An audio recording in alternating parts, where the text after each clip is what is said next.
ये बेचारा अकेला घूम रहा था मेयर कराची, इसके साथ तो इसकी जमात ने गेम कर दिया। तो 45-50 दुकानें जो ऊपर बनाई गई हैं, तो मुझे तो फिर ये लग रहा है कि गुल प्लाजा के जो शॉपकीपर्स थे वो DGSBCA बनकर वहां पे शॉप चला रहे थे।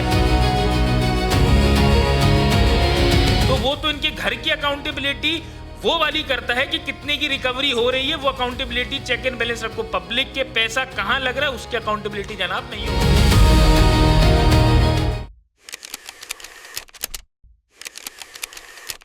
मुतालबा लेकर अदालत बैरिस्टर हसन खान गए हैं और अब इनका क्या प्लान है और इन्होंने ये दरख्वास्त क्यों लगाई है और ये क्यों चाहते हैं कि इन अफसरान को सानिया गुल प्लाजा के बाद हटाया जाए, मैं इन्हीं से जान लेता हूँ।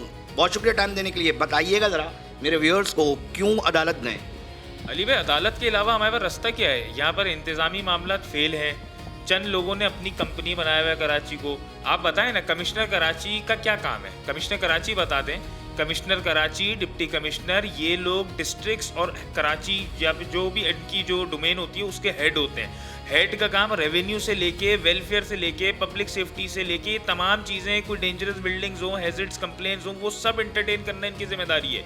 लेकिन ये माजरत के साथ ये अपने ठंडे कमरों के अंदर से बाहर अपनी गाड़ियों से, इनको कौन सा प्रोटोकॉल दिया है? क्यों ये फॉर्च्यूनर्स लेके घूमते हैं? क्यों दो पुलिस की मोबाइलें लेके घूमते हैं? अवामी नुमाइंदे हैं? ये कोई पब्लिक फिगर है?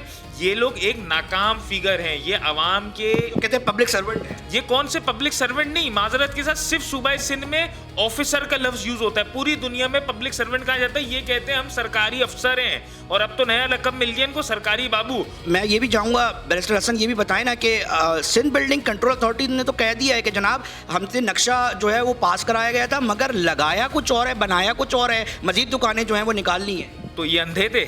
DGSBCA इस्तीफा दे देते। डायरेक्टर SBCA जो डिस्ट्रिक्ट साउथ का था, एक बड़ा नामी ग्रामी आदमी, मैं नाम लेना भी पसंद नहीं करूंगा, वक्त आने पे लूंगा, वो उसकी जो थी वो आशीर्वाद उसको किसका हासिल था नहीं पता। बिल्डिंग इंस्पेक्टर जिसका काम इंस्पेक्शन होता है, बिल्डिंग बनने से पहले भी, बिल्डिंग बनने के बाद भी, वो अंधा था या वो जाहिल था या वो नाकारा था, ये नाअहली इन्होंने आज साबित कर दी है। अभी SBCA का बयान सुन रहा हूँ, SBCA बयान दे रही है कि वहां पर 1000 कुछ दुकानों की जगह थी, जबकि 47 या 50 दुकानें ऊपर बनाई गई हैं। तो 45-50 दुकानें जो ऊपर बनाई गई हैं, तो मुझे तो फिर ये लग रहा है कि गुल प्लाजा के जो शॉपकीपर्स थे वो DGSBCA बनकर वहां पे शॉप चला रहे थे और ये रियासती जो मशीनरी है, सूबाई जो मशीनरी है, वो लेकर वहां पर जाके नोटिस नहीं कर सकते थे। यहाँ पर अभी 120 गज का कोई पोर्शन भी बन रहा हो ना, वहां पर भी सूंघते हुए DGSBCA के नुमाइंदेगान आ जाते हैं प्लेन का नोटिस लगाने, जबकि प्लेन डल भी चुकी हो। यहाँ पर इनको ख्याल नहीं है। और क्या ये पहला वाक़या है? 2016, 2022 ऑनवर्ड चल रहा है। 2016 में गुल प्लाजा, मजीद भी इस तरह की इमारतें मौजूद हैं। कराची के अंदर सैकड़ों कमर्शियल बिल्डिंग्स हैं और मैं तो नाम तक गिनवा सकता हूं, लेकिन जाहिर सी बात है शॉर्ट प्रोग्राम के अंदर नाम मैं वक्त आने पे गिनाऊंगा कि कितने नाम, कितनी बिल्डिंग्स के अंदर कितने सालों में कौन कौन सी। KMC को पार्टी बिल्कुल बनाया गया है, लेकिन बस अली भाई आपने भी क्या टॉपिक छेड़ दिया। वो बेचारा खुद मजलूम आदमी है यार। उसकी जमात ने ही 17 साल का मलबा उसको मेयर बना के, वो खुश हुआ कि उसको मेयर बना दिया मुर्तज़ा वहाब को, लेकिन उसको ये नहीं पता था कि उसकी जमात ने उसके साथ हाथ कर दिया और उसकी जमात ने उस बेचारे मुर्तज़ा वहाब को, गरीब आदमी, मजलूम आदमी को अकेला छोड़ दिया 2 दिन से। ये बेचारा अकेला घूम रहा था मेयर कराची, इसके साथ तो इसकी जमात ने गेम कर दिया। डेलिबरेटली हुआ है। डिप्टी कमिश्नर्स, चीफ सेक्रेटरी, ये किसकी जिम्मेदारी है? सिंध गवर्नमेंट की है ना, मिनिस्ट्री ऑफ बल्दियात, उनके SBCA उनके। वफाकी सतह पर आप क्या समझते हैं कि देखें, जब हम बात करते हैं ना कि इस शहर से समंदर उठाकर कहीं और हसन नहीं ले जाया जा सकता, तिजारत यहीं पर होनी है, हैवी ट्रैफिक भी आना है, माल बरदार गाड़ियाँ भी यहाँ से लेकर जानी और बिजनेस हब यही रहेगा। तो इसके अंदर एक सवाल पैदा होता है कि फिर ये जो मामला आता है ना कि जब ये बात की जा रही होती है कि जी वफाकी हुकूमत को भी कुछ ना कुछ इसके अंदर अपना इंटरवीन करना चाहिए, तो जनाब पैसे कलेक्शन के अंदर तो वफाकी हुकूमत नज़र आती है, बट जब बात की जाती है कि जी अब कुछ देना भी है तो वो कहते हैं 18वीं आईनी तरमीम में सूबे से मांगो। वफाकी हुकूमत का भी कोई रोल देखते हैं आप? तो 18वीं आईनी तरमीम क्या हदीस हो गई है जो नहीं हटाई जा सकती? कोई मुस्तनद चीज़ है?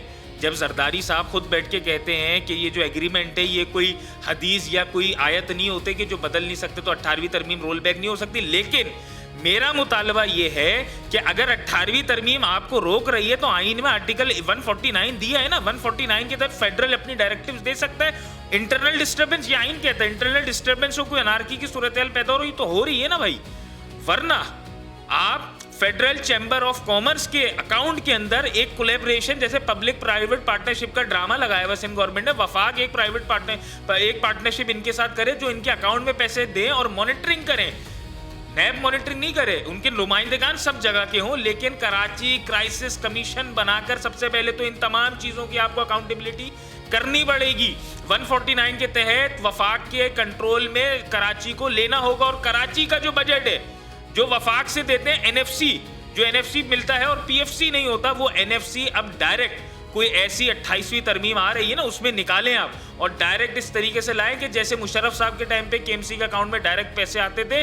तो मैं केएमसी की तो बात नहीं करूंगा, लेकिन आप फेडरल चैम्बर ऑफ कॉमर्स और दीगर स्टेक होल्डर, भाई स्टेक होल्डर सिर्फ हुकूमत नहीं होती, स्टेक होल्डर सिर्फ सियासी जमात नहीं होती। इस मुल्क का 70% जो रेवेन्यू है, जो आपके ताजिर दे रहे हैं, जो आपकी बिजनेस कम्युनिटी दे रही है, वो होती है। इसके साथ साथ मैंने आईनी दरख्वास्त में ये मुतालबा किया है, इस्तदा ली है कि इसके ऊपर JIT कॉन्स्टिट्यूट करें। आपको मालूम है, आवाम को मालूम है कि प्रेस कॉन्फ्रेंस करके बिजनेस कम्युनिटी ने कहा था हमें भत्ते की पर्चियां आ रही हैं। तो कराची ऑपरेशन तो माशाल्लाह सक्सेसफुल हुआ, सिंध गवर्नमेंट चले अपने माथे पे उसका झूमर सजाती है। तो ये सिचुएशन और ये सानिया मुझे तो उसी कहते हैं कि कमीशन बनाया जाए। कराची क्राइसिस कमीशन नहीं बनेगा जब तक, और उस कराची क्राइसिस कमीशन के अंदर रिटायर ऑनरेबल जजेस, रिटायर्ड टेक्नोक्रेट जब तक नहीं होंगे तब तक आप कराची की अकाउंटेबिलिटी कर ही नहीं सकते। एंटी करप्शन इनके मातहत, नैब यहाँ कर जो डीजी नैब लगता है वो 18वीं तरमीम के बाद इनके मातहत, होम डिपार्टमेंट इनके मातहत। तो वो तो इनके घर की अकाउंटेबिलिटी वो वाली करता है कि कितने की रिकवरी हो रही है, वो अकाउंटेबिलिटी चेक एंड बैलेंस रखो। पब्लिक के पैसा कहाँ लग रहा है उसकी अकाउंटेबिलिटी जनाब नहीं हो रही। बहुत शुक्रिया। बैरिस्टर हसन खान ने अदालत से आईनी दरख्वास्त इन्होंने की इस्तदा की है। देखना यह है कि क्या नताइज मिलते हैं, और साथ साथ जो बैरिस्टर हसन खान फरमा रहे हैं उस हवाले से भी हम चाहेंगे जो हमारे देखने वाले हैं वो अपनी राय का इजहार जो है वो कर दें। नाज़रीन, बहरहाल जो सानिया गुल प्लाजा है वो इंतहाई दर्दनाक है। जिस तरह लाशें झुलसी हुई निकाली जा रही हैं, एक के बाद एक जो लवाहिकीन है वो मुंतज़िर हैं अपने प्यारों की लाशों को शनाख्त करने के लिए, मगर नहीं हो पा रही। तो ये परेशानियाँ हैं जिसका जो है वो सामना करना पड़ रहा है। नाज़रीन, हमें अपनी राय से लाजमी आगाह करें। बहुत शुक्रिया।